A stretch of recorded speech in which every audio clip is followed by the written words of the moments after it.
Assalamualaikum warahmatullahi wabarakatuh. Salam semangat untuk anak-anak ibu.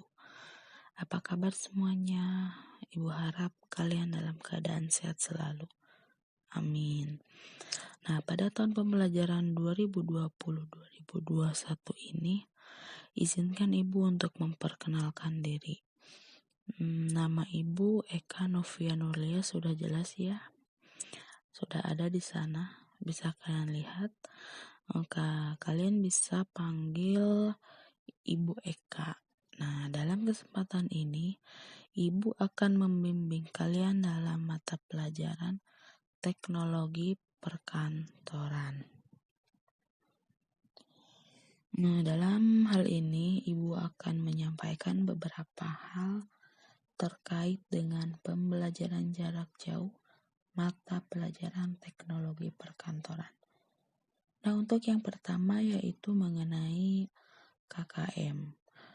Untuk KKM mata pelajaran teknologi perkantoran itu sendiri yaitu 75. Nah, KKM 75 ini bisa kalian capai asal kalian disiplin dalam mengikuti pembelajaran jarak jauh. Dan yang kedua yaitu terkait dengan tata tertib pembelajaran jarak jauh.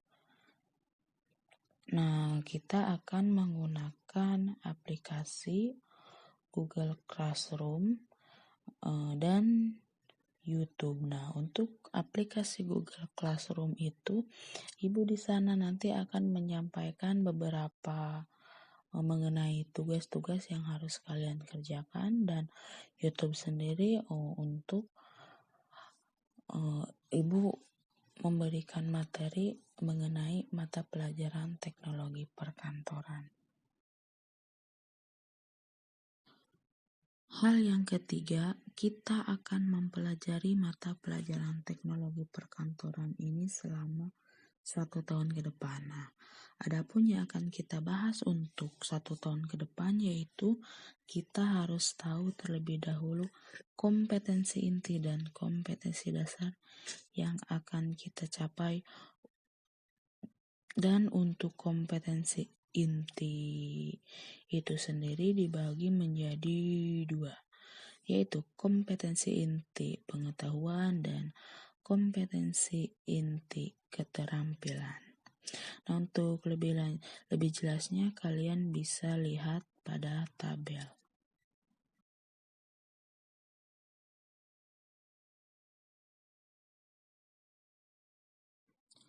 Dan itulah untuk kompetensi inti. Selanjutnya kita lanjut kepada kompetensi dasar yang akan kita bahas selama 1 semester ini. Nah, untuk semester 1 insya Allah kita akan selesaikan antara bulan Juli 2020 sampai dengan bulan Desember 2020. Nah, adapun kompetensi dasar pada semester 1 ini kita akan membahas sebanyak 6 kompetensi dasar. Dan untuk kompetensi dasar juga dibagi menjadi 2, yaitu kompetensi dasar pengetahuan dan kompetensi dasar keterampilan. Lebih lanjutnya bisa kalian lihat pada tabel.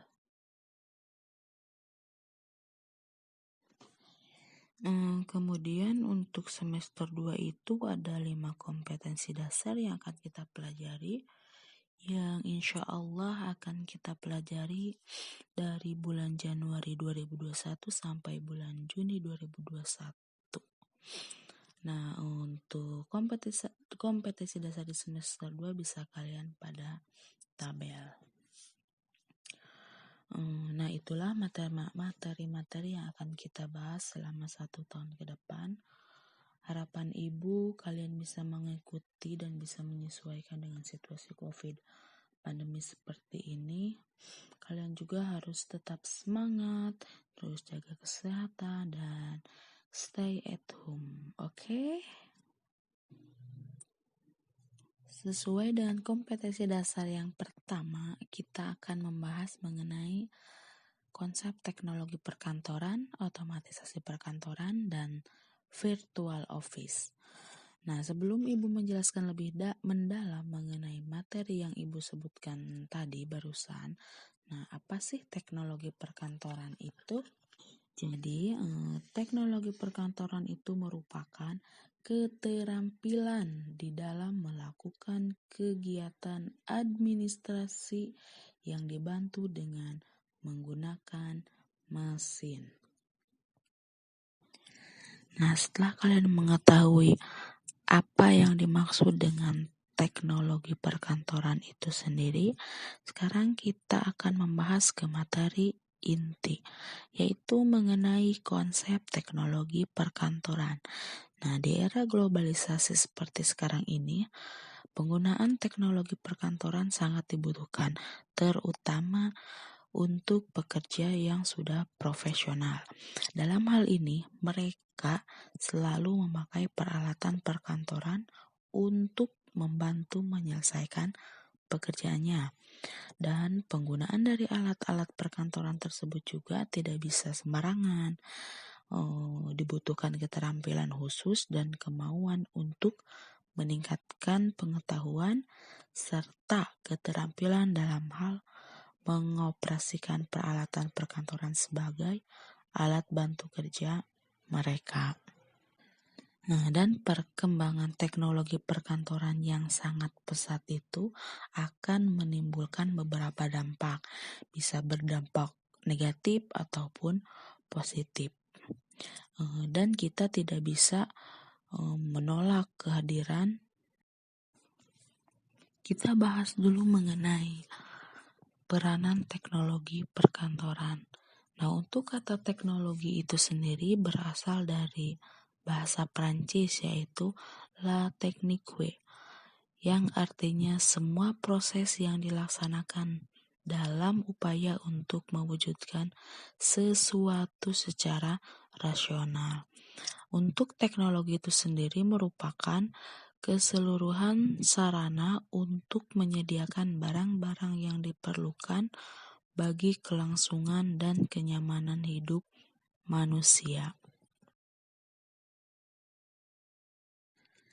Nah, menurut Iskandar Alishabana, mengenai teknologi itu merupakan cara melakukan sesuatu untuk memenuhi kebutuhan manusia dengan bantuan alat dan akal, sehingga seakan-akan memperpanjang, memperkuat, atau membuat lebih ampuh anggota tubuh, panca indera, dan otak manusia.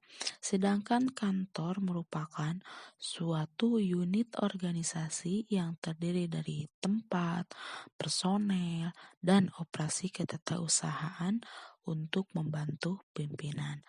Nah, yang dimaksud tempat di sini yaitu ruangan, gedung, kompleks, serta perabot dan perlengkapan lainnya yang mendukung aktivitas kerja.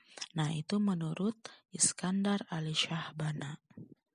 Jadi, teknologi perkantoran dapat diartikan juga sebagai teknologi yang diaplikasikan dalam kegiatan perkantoran, yaitu digunakan untuk mencatat, menghimpun, mengolah, memperbanyak, mengirim, dan menyimpan bahan-bahan keterangan secara efisien dengan menggunakan mesin-mesin kantor.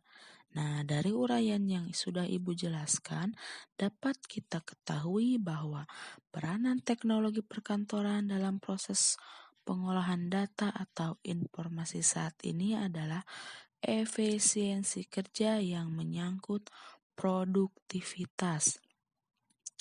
Hal ini akan terjadi jika kita selalu mengetik atau menggunakan perangkat rekayasa teknologi modern seperti menggunakan perangkat komputer dan sejenisnya. Itu mengenai peranan teknologi perkantoran. Berikutnya mengenai dampak positif dan negatif dari perkembangan teknologi perkantoran. Nah, ada beberapa dampak positif sebagai akibat terlalu pesatnya perkembangan teknologi perkantoran, dan tentu kita tidak dapat mengelaknya dengan penemuan-penemuan peralatan perkantoran yang semakin kesini semakin canggih. Nah, perkembangan itu melaju ke arah efisiensi kerja dengan indikasi ditemukannya peralatan yang serba elektronik, multiguna, dan mudah di dalam pengoperasiannya, dan memerlukan tenaga listrik yang kecil, dan serta kecanggihan dan kemampuannya yang semakin tinggi. Nah, sebenarnya penggunaan peralatan kantor yang semakin berkembang pesat teknologinya itu memiliki beberapa dampak positif dan dampak negatifnya. Nah, adapun dampak positifnya dapat kita lihat dari beberapa segi, antara lain yang pertama dari segi tenaga penggeraknya. Satu, dampaknya itu dari segi tenaga penggeraknya, yaitu kualitas tenaga kerja akan meningkat. Yang kedua, disiplin saat bekerja dan meningkatkan gairah kerja. Yang ketiga, beban tenaga dan pikiran menjadi lebih ringan. Dan yang keempat, meningkat pula pendapatan bagi tenaga kerja tersebut. Nah, selanjutnya dampak positif dilihat dari segi prosedur kerja. Pertama, menjadikan pekerjaan semakin mudah. Yang kedua, semakin lancar pula di dalam menyelesaikan pekerjaan. Yang ketiga, semakin sederhana. Dan yang keempat, efisiensi kerja. Yang terakhir dilihat dari segi hasil kerja. Yang pertama, menghasilkan kualitas dan kuantitas produk meningkat karena terbantu dengan canggihnya teknologi yang semakin pesat tersebut. Dan yang terakhir, standar mutu akan terpenuhi. Nah, itu dampak positif dari adanya perkembangan teknologi perkantoran.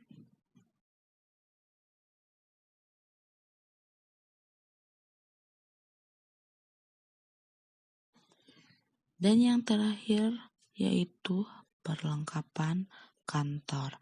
Nah, yang dimaksud dengan perlengkapan ialah mencakup semua barang yang diperlukan, baik barang bergerak maupun barang tidak bergerak, sebagai sarana pendukung pelaksanaan tugas. Nah, ada beberapa istilah yang berkenaan dengan alat atau perlengkapan kantor berdasarkan jenis teknologi administrasi modern, yaitu yang pertama, bekal kantor. Bekal kantor merupakan benda-benda yang akan habis dalam pemakaiannya sehari-hari di kantor. Nah, benda tersebut tidak tahan lama. Misalnya kertas, karbon, dan sebagainya. Lalu yang kedua, mesin-mesin kantor. Mesin-mesin kantor maksudnya segenap alat yang digunakan untuk menghimpun, mencatat, dan mengolah bahan-bahan keterangan dalam pekerjaan tata usaha yang bekerja secara mekanis maupun elektronis. Nah, contoh mesin-mesin kantor yaitu mesin cash register dan mesin tik. Mesin cash register itu biasanya yang sering ada di Alfamart, di Alfamidi, yang berada di bagian kasir. Yang ketiga, peralatan kantor. Nah, peralatan kantor merupakan segenap alat yang digunakan dalam pekerjaan tata usaha. Contohnya, peralatan kantor yang terdiri atas mesin-mesin kantor dan alat-alat bukan mesin atau ATK, alat tulis kantor. Dan yang keempat, perabot kantor. Nah, yang dimaksud dengan perabot kantor yaitu benda-benda kantor yang pada umumnya terbuat dari kayu yang dipergunakan untuk melaksanakan tugas tata usaha. Contohnya, meja, kursi, lemari yang ada di wilayah kantor. Yang kelima, perabot kantor tempelan. Nah, perabot kantor tempelan merupakan perabot kantor yang melekat menjadi satu dengan bangunan lain di dalam sebuah kantor. Misalnya, lemari yang telah jadi satu dengan gedung dan rak-rak yang menempel di dinding. Bisa dilihat contohnya pada gambar. Yang keenam, hiasan kantor. Hiasan kantor merupakan benda-benda yang di kantor pada umumnya untuk menambah suasana yang menyenangkan di dalam kantor. Misalnya gambar-gambar atau foto-foto dekorasi, pot-pot dan vas bunga yang ada di meja. Dan yang terakhir yaitu pesawat kantor. Yang ketujuh, pesawat kantor merupakan semua mesin komunikasi yang berfungsi sebagai alat untuk mengadakan komunikasi, misalkan intercom, telepon, faksimiles, handphone, dan sebagainya. Dan yang terakhir, alat bantu peraga. Alat bantu peraga merupakan alat yang digunakan untuk membantu kelancaran komunikasi antara penyaji dengan pendengar. Misalkan tape recorder, video tape recorder, televisi, dan lain sebagainya. Mungkin itu saja materi yang dapat Ibu sampaikan hari ini. Nah, kemudian ada tugas yang harus kalian kerjakan. Bisa dilihat di bagian tugas di aplikasi Google Classroom. Selamat mengerjakan, salam sukses selalu. Wassalamualaikum warahmatullahi wabarakatuh.